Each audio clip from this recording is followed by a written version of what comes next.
یہ ہے کہ ان کے لیے اللہ کی کتاب اتاری. یہ دو نور ہے، دو نور. ایک نور رسول اللہ یعنی آپ کی سنتوں کا، آپ کے طریقوں کا، یہ آپ کی ذات و نور ہے. اور دوسرا نور جو ہے وہ اللہ تعالیٰ کی کتاب کا نور ہے. وَأَنزَلْنَا إِلَيْكُمْ نُورًا مُبِينًا، کہ ہم نے تمہاری طرف ایک کھلا ہوا نور اتارا ہے. یہ نور نور ہدایت ہے. تو یہ دو بڑی نعمتیں ہیں کہ اللہ کی کتاب میں اللہ کے احکام ہیں اور رسول صلی اللہ علیہ وسلم ان احکام کے پورا کرنے کے طریقے ہیں. اس لیے مسلمانوں کو ان دونوں کی ذمہ داری بھی ہے کہ وہ اللہ کی کتاب کو سیکھیں، وہ سکھائیں، پڑھیں اور پڑھائیں. ہاں، اسی سے ان کو اللہ تعالیٰ بلندی دیں گے. اگر یہ کتاب ان کی زندگیوں میں نہیں ہے تو پھر ان کے لیے کوئی عزت بلندی نہیں ہے. ہاں، بلکہ خدا نہ کرے رسوائی، ذلت، پستی آتی ہے. ان اللہ یرفع بہذا الکتاب اقواما ویضع به آخرین، کہ اللہ اس کتاب کے ذریعے سے بہت سے لوگوں کو اپنی طرف سے عزت، اپنا قرب، اپنے نزدیکی دیتے ہیں اور بہت سو کو نیچے گراتے ہیں. کہ جو اس کی طرف توجہ نہیں کرتے، اس کو سیکھ کر کے اس پر عمل کرنے کی محنت نہیں کرتے، ان کے لیے کوئی خیر نہیں ہے. اس لیے یہ قرآن پاک ہے اور یہ بڑی نعمت ہے.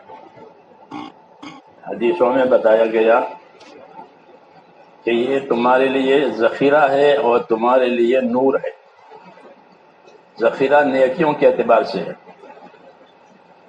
ایک ایک حرف پر 10 نیکی، ایک ایک حرف پر 10 نیکی تو کم سے کم ہے. زیادہ سے زیادہ ایک حرف پر 100 نیکی ہے. 100 نیکی ایک حرف پر پڑھنے میں. یہ ذخیرہ ہے تمہارے لیے. اور یہ نور ہے، یہ نور ہدایت ہے، قبر کی روشنی ہے. قبر کی روشنی دو چیزوں میں ہے، کہ قرآن شریف میں اور صدقے میں. اس صدقے کی وجہ سے قبر میں ٹھنڈک ہوگی. جیسے مکان میں حبس ہوتا ہے تو ٹھنڈک کا انتظام کرتے ہیں، کہ قبر میں حبس ہوگا کہ اس کے لیے صدقہ ہے، قبر میں اندھیرا ہوگا کہ اس کے لیے جو ہے قرآن پاک کی تلاوت. اس لیے اس کی بڑی فضیلتیں ہیں اور اس کا بہت بڑا حق ہے، بہت بڑا حق قرآن کریم کا. اللہ تعالیٰ قرآن کریم کو سینہ بسینہ چلاتے ہیں. جی ہاں، بل هو آیات بینات فی صدور الذین اوتوا العلم. یہ اس کو اللہ نے سینہ چلایا ہے. اس زمانے میں کوئی چھاپ خانے نہیں تھے، لکھنے پڑھنے کا رواج نہیں تھا. اور قرآن کریم کی ساری تعلیم سینہ بسینہ اللہ نے چلائی ہے. اور آج بھی یہی، ایک بچہ یاد کر کے اس کے سینے میں پورا قرآن شریف ہے. بن گراں سرمایہ اعمال ماں گنجدم در سینائے اطفال ماں. جی ہاں، یہ خزانہ کو دیکھ کہ ہمارے چھوٹے چھوٹے بچوں کے سینوں میں یہ سما جاتا ہے. جی، تو یہ ایک بڑی نعمت ہے. اس لیے کہتے ہیں اس کو سیکھو، اس کو سکھاؤ، اس کو یاد کرو، اس کو یاد کرو، اس کو دن میں بھی پڑھو، راتوں میں بھی پڑھو. قرآن شریف اس کی دو حیثیت، یہ علم بھی ہے، یہ ذکر بھی ہے. علم بھی ہے اور اللہ کا ذکر بھی ہے. علم و ذکر دونوں کو یہ شامل ہے. علم احکام کے اعتبار سے ہے، علم اس کے فضائل کے اعتبار سے ہے. جی ہاں، یہ اور ذکر کہ اس کو نمازوں میں پڑھا جاتا ہے، اس کی تلاوت کی جاتی ہے دن میں بھی اور رات میں بھی. صحابہ اس کو دن میں اس کے احکام کو سیکھتے تھے، اس کے فضائل کو سنتے تھے، دوسروں کو سکھاتے تھے، دعوت دیتے تھے. اور راتوں میں اٹھ کر کے اس قرآن شریف کو بطور ذکر کے اللہ کے سامنے پڑھتے. رات کو اس کو پڑھو. یتلون آیات اللہ آناء اللیل وهم یسجدون، کہ اللہ نے ان بندوں کی تعریف کی ہے جو اس آیات کو راتوں کے وقت میں پڑھتے ہیں اور سجدہ کرتے ہیں. نماز پڑھنا، نماز میں پڑھنا قرآن شریف کا یہ تو اللہ کو بہت پسند ہے. فرشتہ ہوتا ہے تو جو مصلی وہ قرآن پڑھتا ہے اس کو پھر اس کے منہ سے اوپر لے جاتا ہے، لیکن مسواک کر کے قرآن شریف پڑھو، فرشتوں کو کراہت نہ آوے منہ کی بو سے. ہاں، تو اس کا پڑھنا پڑھانا یہ سب سے اونچی عبادت ہے. اپنے بچوں کو اس کو پڑھاؤ. ہاں، اور یہ نہ سمجھو کہ یہ پڑھ کر کیا کریں گے، اس لیے اس سے ہٹ کر کے دنیا میں لگ جائیں کہ دنیا میں لگنے سے جہالت آئے گی. ہاں، اور اس کے خیر سے پھر محرومی ہو جائے گی. اس لیے ذمہ داری ہے ہماری کہ ہم اس کو پڑھیں اور پڑھائیں. یا ایھا الذین آمنوا قوا انفسکم واہلیکم نارا، اے ایمان والو اپنے آپ کو اپنے گھر والوں کو دوزخ سے بچاؤ. حضرت علی رضی اللہ تعالیٰ عنہ اس آیت کی تفسیر میں فرماتے ہیں کہ دوزخ سے بچانے کا مطلب یہ ہے کہ ان کو دین سکھاؤ تاکہ یہ دوزخ سے بچے. اس لیے اپنے آپ کو بھی دین سکھانا ہے اور اپنے بچوں کو بھی دین سکھانا ہے. ذمہ داری ہے. جس طرح روزی روٹی کی ذمہ داری ہر کوئی سمجھتا ہے، ایسے ہی دین کی ذمہ داری سمجھیں کہ دین ہماری زندگی میں آوے، ایمان ہماری زندگی میں آوے، سنت کے طریقے ہماری زندگی میں آوے، ہمارے بچوں کے اندر بھی آوے. اولاد کو کہ اولاد کی کیا حیثیت ہے. امام غزالی فرماتے ہیں کہ ہر آدمی کی اولاد اس کے پاس اللہ کی امانت ہے، تو وہ اس امانت کو سنبھالے، برباد نہ ہونے دے، ورنہ وہ اولاد وبال بنتی ہے. وبال بنتی ہے، مصیبت ہو جاتی ہے. میں کیا کروں. ہاں، تو اس لیے کہ یہ وبال نہ بنے، بلکہ کیا بنے، بلکہ آنکھوں کی ٹھنڈک بنے. اس کے اعمال، اس کے اخلاق، اس کی خدمت وہ دیکھ کر ماں باپ کو ٹھنڈک ہو جاتی. ابراہیم علیہ السلام دعا مانگتے تھے، ربی اجعلنی مقیم الصلاۃ ومن ذریتی ربنا وتقبل دعا ربنا اغفر لی ولوالدی وللمؤمنین یوم یقوم الحساب. اے اللہ مجھے نماز قائم کرنے والا بنا اور میری اولادوں کو بھی.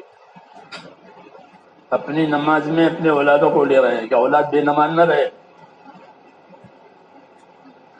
کہ میری ذریت، میری نسل، میری اولاد وہ بھی نماز قائم کرنے والی بنے اور میں بھی نماز قائم کرنے والا بنوں. کیونکہ نماز کے اوپر پورے دین کا دار و مدار ہے. جتنی نماز مضبوط اتنی دینداری مضبوط، جتنی نماز کچی اتنی دینداری کچی. یہ تو اپنے لیے نماز قائم کرنے کا، اپنے اولاد کے لیے ہمیں دعا مانگ رہے ہیں، اپنے لیے مغفرت کی دعا مانگ رہے ہیں، اپنے ماں باپ کے لیے مغفرت کی دعا مانگ رہے ہیں، اور پوری امت کے لیے مغفرت دعا کر رہے ہیں. یہ نبیوں کا طریقہ ہے کہ چلو اور دوسروں کو لے کے چلو. وہ اپنے لیے بھی مانگ رہے ہیں اور سب کے لیے مانگ رہے ہیں. تو یہ ہماری زندگی کی ذمہ داری ہے کہ ہمارا تعلق اللہ سے، رسول سے، اللہ کی کتاب سے ہو. کم نصیب ہے وہ جس کا تعلق نہیں ہے، پھر اس کا کوئی نہیں ہے. تو اللہ سے تعلق نہیں ہے، اللہ کی کتاب سے، رسول سے، تو اس کا کوئی نہیں. اس لیے سے تعلق پیدا کرنا ہے. جی ہاں، روزانہ قرآن شریف پڑھنے کا معمول بنانا چاہیے. روز پڑھے، اس کو معمول بنا کے پڑھے. معمول بنانے کا مطلب ہے کہ وقت مقرر رکھ کر کے یہ وقت قرآن پڑھنے کا ہے، اس میں دوسرا کام نہیں ہوگا تو قابو میں آئے گا. جس کام کا وقت مقرر نہیں ہوگا وہ کام نہیں ہوگا، کبھی ہوگا کبھی نہیں ہوگا.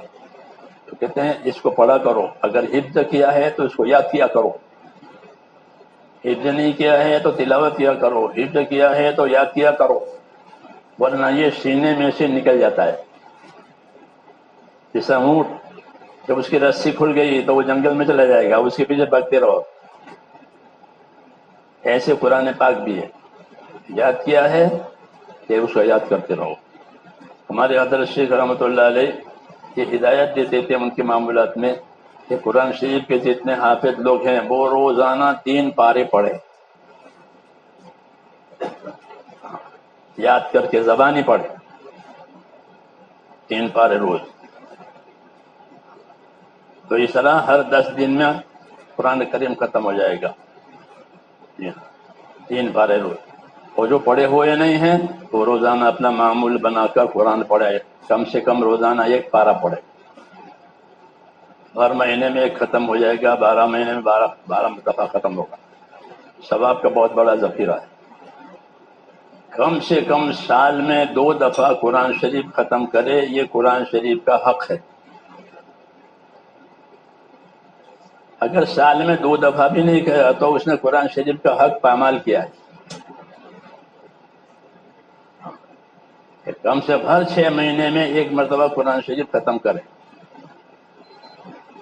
جی ہاں، اس لیے اس کی نیت کریں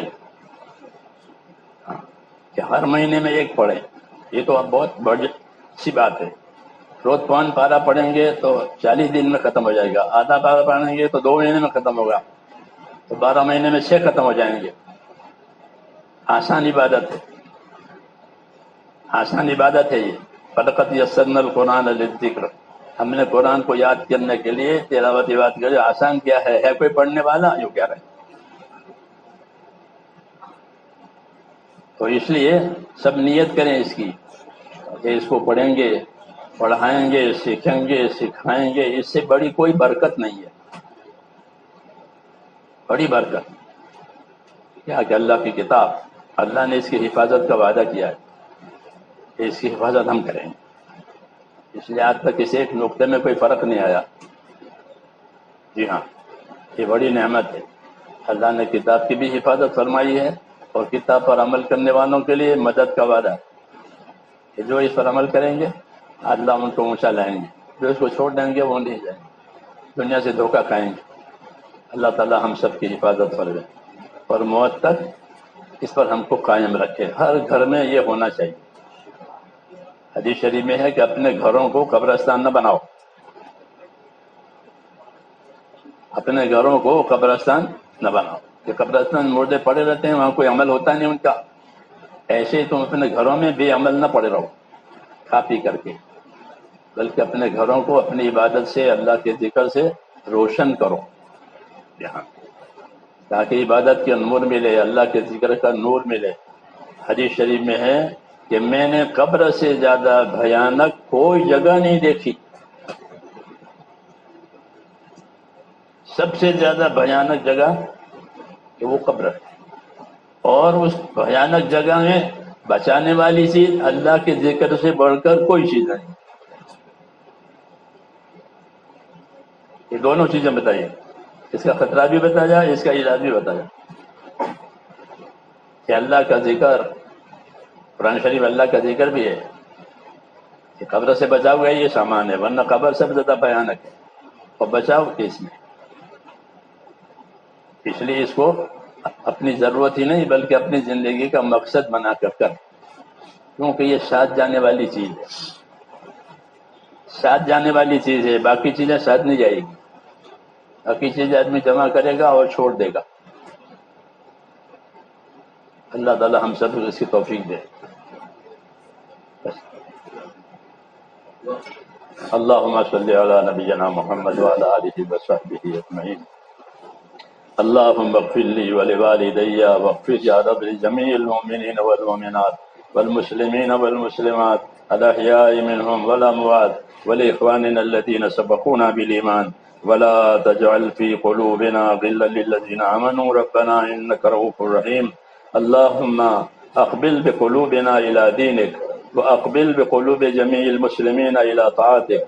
اللهم ربنا لا تزغ قلوبنا بعد إذ هديتنا وهب لنا من لدنك رحمة إنك أنت الوهاب۔ اے اللہ ہماری مغفرت فرما، پوری امت کی مولا پوری مغفرت فرما، پوری امت کی پوری مغفرت فرما، امت کے دین کی، ایمان کی، جان مال کی، ایمان کی پوری حفاظت فرما۔ اے اللہ ہر خیر سے ہم کو مالا مال فرما، ہر شر سے، ہر فتنے سے، ہر بلا بیماری سے ہماری اور پوری امت کی پوری حفاظت فرما، اور ہمارے دین میں ترقی عطا فرما، دینی کاموں میں ترقی عطا فرما۔ جتنی دشواریاں رکاوٹیں ہیں اپنی قدرت سے اس کو اٹھا لے اور خیر کو ہمارے لیے مقدر فرما۔ ربنا آتنا فی الدنیا حسنہ وفی الآخرۃ حسنہ وقنا عذاب النار۔ صلی اللہ تعالی سبحان ربک رب العزۃ عما یصفون وسلام علی المرسلین۔ Foto-foto ko yan. Ito natin. Ah, no, no. Ito pa rin.